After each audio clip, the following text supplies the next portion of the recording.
Hi everyone, hope you're doing well from wherever you're watching this channel, depending on your time zone.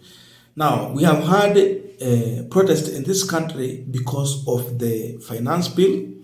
Youth are saying no, and the entire country is not ready for this finance bill 2024. With all that, we've seen the drama, mayhem, killing, destruction of property, and many other things. So after all this, William Ruto is reportedly to have had a discussion with the IMF MD after he was forced to withdraw the contentious finance bill 2024. And according to Reuters, which is the one of the international media house based in London, UK, they're saying that this discussion was over the phone. But details of the exact discussion remain secret to this individual. But there is something IMF said when Kenyans were protesting. This is what they said here, I quote, "We are deeply concerned about the tragic event in Kenya in recent days and saddened by the loss of lives and the many injuries. Our thoughts are with all people affected by the turmoil in the country. The IMF is closely monitoring the situation in Kenya. Our main goal is to support Kenya. Our main goal in supporting Kenya is to help it overcome the difficult economic challenges it faces and improve its economic prospect and the well-being of its people."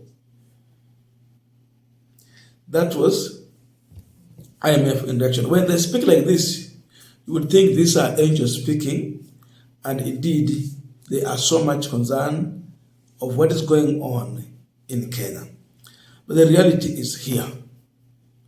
IMF is the one leading to all problems we are facing in this country.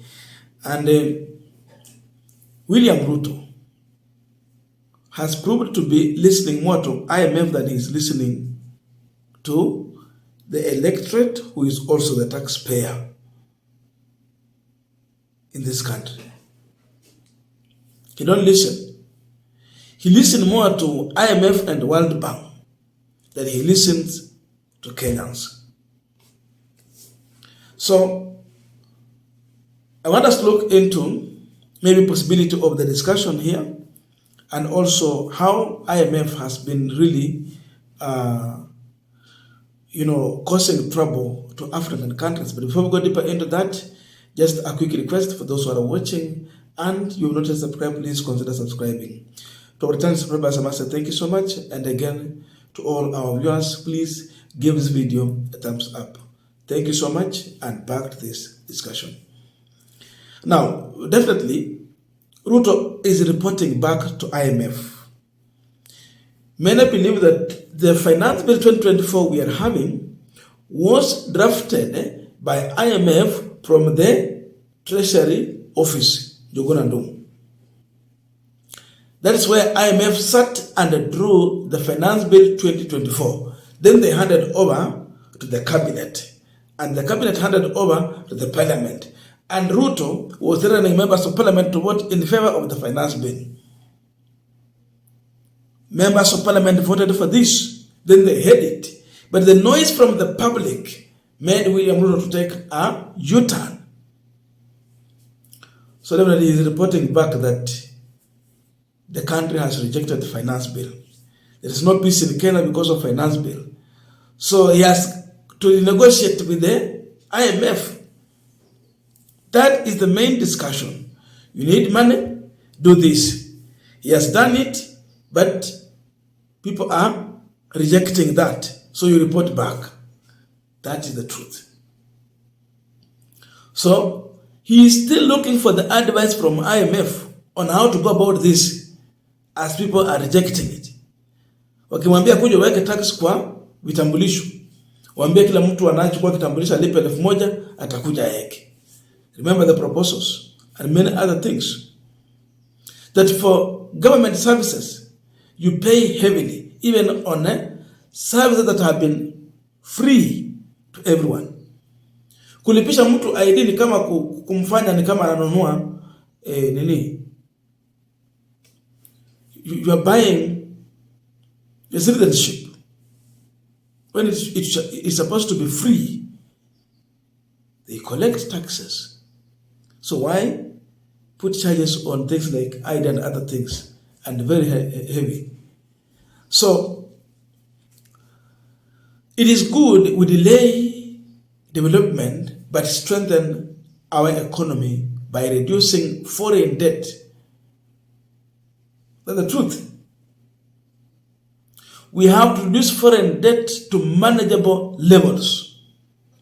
Because we have also to understand that IMF and World Bank are the worst lenders to African countries. Hiyo ni vizuri tujue kabisa. Kuna kwenye Ruto anaenda. They are literally crippling Africa by charging crazy interest rates. You'll find that they charge 8 times more than the other countries. Some other countries are paying less. But when it comes to Africa, we end up paying around 8 times what they pay as the interest. Why not uniform interest for all, if indeed there is fairness? Na huko Ruto anakimbia kutoa mawaidha, anaambiwa atakufanya ndio apewe loan, but look at here what they're doing. Tax base cannot be expanded by force. IMF is scared hiyo, William Ruto is scared hiyo. It will grow with the growth of the economy. Let the economy grow, expand business, you will have more people who will come into the tax bracket. Hii mambo ya force is going to backfire, and already it has backfired. Because also we have to understand, IMF is in business.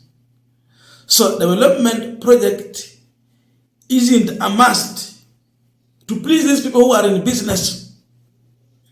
Let's try to do what is needed and what is critical and what is emergency, but the rest can wait. We go with our speed. You enjoy. So, mambo ya kukimbia hapa na IMF, oh, this is what they are advising, this is what they are saying. Then, you kill business. People lose jobs as investors walk out to other countries. Are you expanding the tax bracket or you are squeezing it? As you squeeze it, how many people are going to suffer? Are they rendered jobless? Unajua mtu mmoja akiajiriwa kwa jamii, in a family, that person, he or she end up taking care of more than 7 people. So imagine one person losing that job, 8 people, watalala njaa. Then when one company closes and 1,000 people are sent home, imagine multiply that 1,000 by 7. Watu wangapi?